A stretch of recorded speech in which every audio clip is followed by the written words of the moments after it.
Welcome back to the Real News Network. I'm Paul Jay.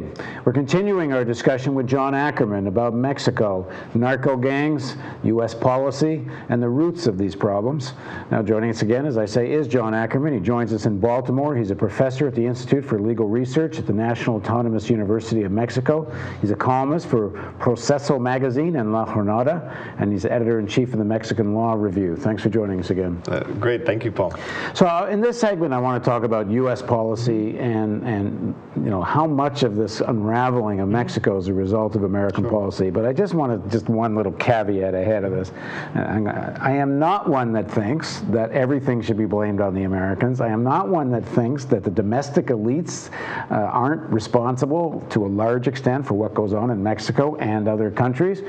But it's all done within the context of U.S. policy, and let me get back here, and nowhere more than Mexico, which is right on the border. Yeah, that's where I was going to start, actually, Paul. I mean, the central problem are precisely these Mexican elites who are being propped up by U.S. government and policies. Right? So what has U.S. policy towards Mexico?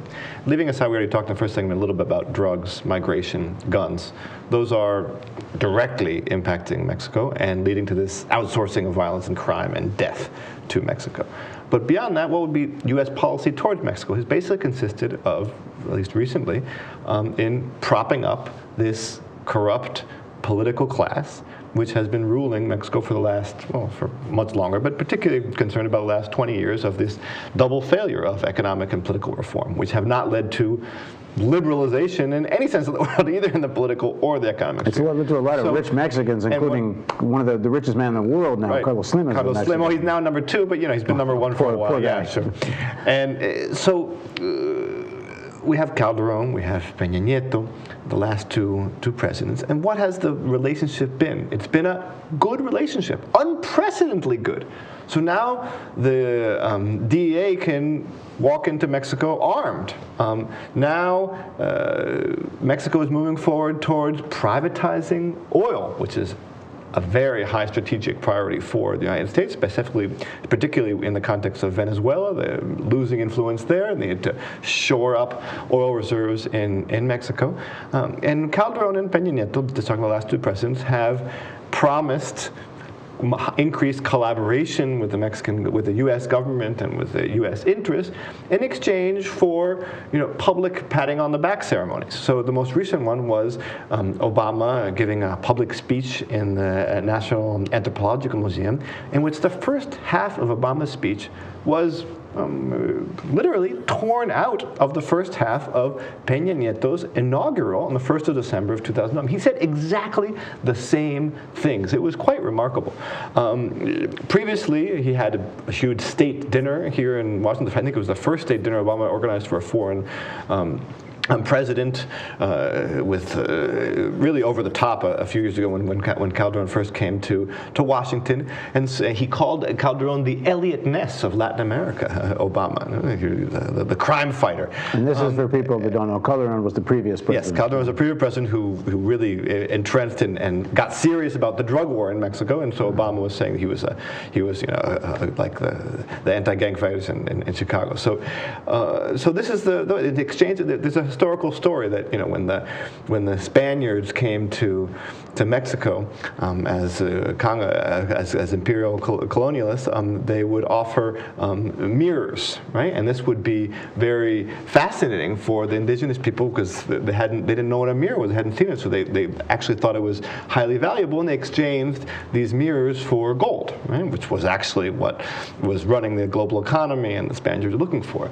And so in a similar way, these presidents accept sort of mirrors being, you know, reflected out in the public sphere, supported by the U.S. president, particularly against their own people. I mean, both Calderon, the previous president, and Peña Nieto used this relationship with the United States to shore up the legitimacy which they didn't get in the polls, right? So Calderon won by 0.5% in 2006. There was no recount. There were 1 million-person protests, no transparency, no recount. And just to put it in some context, as of this doing this interview, the Americans have still not recognized Maduro in Venezuela, who won by 1.5%. Right? Exactly. It's a very good. I think the Venezuela-Mexico contrast or comparison it highlights the double standard of U.S. foreign policy in Latin America, because Peña Nieto is much more dangerous than Hugo Chavez ever was in terms of peace and the rule of law in the Americas. But Peña Nieto is pro-American, and Chavez obviously wasn't. That is Maduro. And so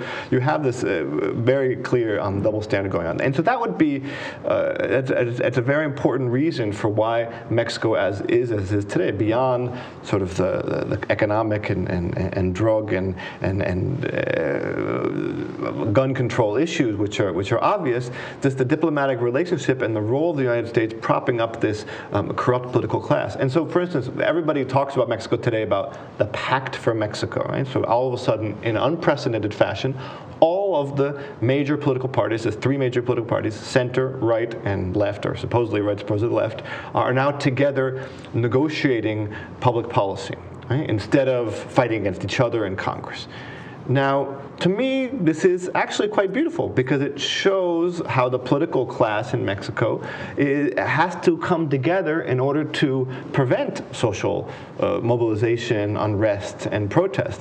Even the leftist party feels like it's in, this has been true for a long time, but now it's sort of publicly displaying that the leftist party is more interested in getting along with its buddies in the political class and less interested in actually looking for social legitimacy. So they're closing out society, and this to me is unfortunate, because the politicians are getting together and not including society in this Pact for Mexico.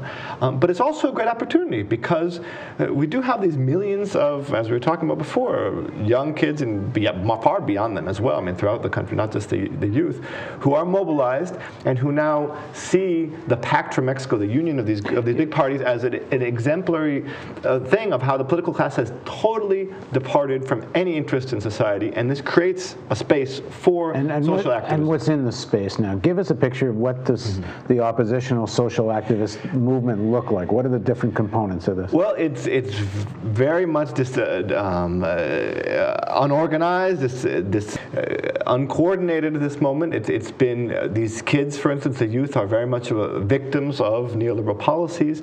The most recent studies, for instance, show that over the next 15, 20 years, the percentage of college graduates who will get formal jobs is about 15%, and those who will get it in their fields is under 10. Okay, so they're victims of neoliberalism. They're upset. They're protesting, but there's no coordinating body, which actually might be good at this moment, because coordinating bodies, with a history of corporatism and co-optation of movements in Mexico, it might actually be good that we have this more spontaneous uprising.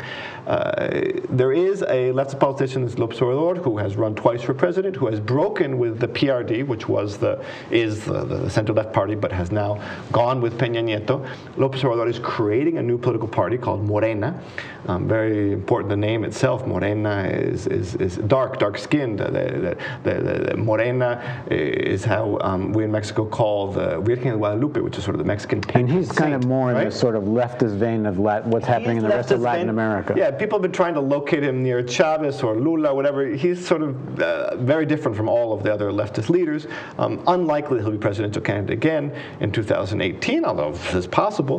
The hope from Morena and from all these independent social movements, Morena by no means is controlling and coordinating all of them, is that we will get new leaders. Right? That's what Mexico needs. New, young, smart people who are aware of what's happening and are willing to participate in politics in an independent, honest way.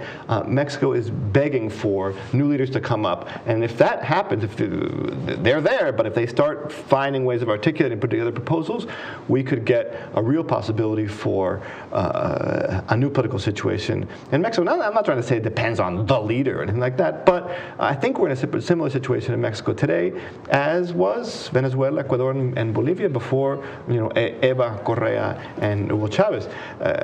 For better, for worse, we could talk about this particular context, but we are at a moment in which people don't trust institutions, they don't trust politicians. There's a mass group of people who are aware that things are going wrong and want to participate, and so that is a recipe for possibly pretty progressive and positive political change. All right, great. We're going to be doing a lot more coverage of Mexico in the coming months and years, and in fact, we want to make it a regular component of the Real News, and John's going to help us with that. So thanks for joining us. A pleasure, Paul, as always. And thank you for joining us on the Real News Network.